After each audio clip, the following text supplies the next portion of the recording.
গাজরের হালুয়া তো অনেকবার খেয়েছেন।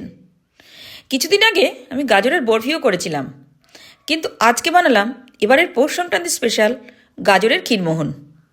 আপনাদেরও বানিয়ে দেখার জন্য অনুরোধ করছি। এটা গাজরের হালুয়ার থেকেও বেশি টেস্ট।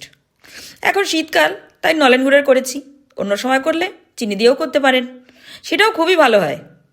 এর জন্য 3টে গাজর দুপাশটা কেটে খোসা ছাড়িয়ে ছোট ছোট টুকরো করে নিলাম। প্রেশার কুকারে একটু স্টিম দিতে হবে, 2টো স্টিম দিলেই হয়ে যাবে। এবার ঠান্ডা করে ম্যাশার দিয়ে একটু ম্যাশ করে নেব। এবার মাখতে হবে।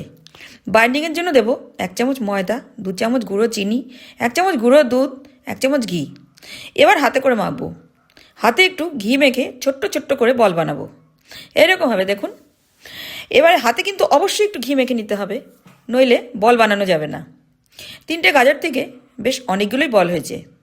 কড়াইতে 2 চামচ ঘি গরম করতে দেবো। ঘি গলে গেলে কড়াইতে এইভাবে ঘিটা মাখিয়ে নেবেন, নইলে গাজরের বলগুলো সব কড়াইয়ের চারপাশে লেগে যাবে। হালকা হালকা করে গাজরের বলগুলো একটু ভাজতে হবে। 2-4টে করে নিয়ে নিয়ে সবগুলোই ভেজে নিলাম। গ্যাসটা কিন্তু মিডিয়ামে রাখতে হবে, নইলে পুড়ে যাবে। এবার ক্ষীরটা বানাবো। আমি ফুল ক্রিম দুধ নিয়েছি।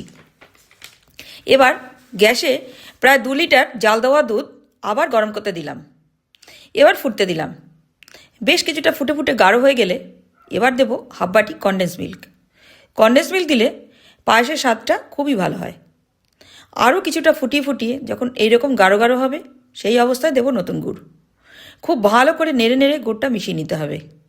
এবার যখন হালকা ফুটে ফুটে আসবে, তখন ভেজে রাখা গাজরের বলগুলো দিয়ে দেবো।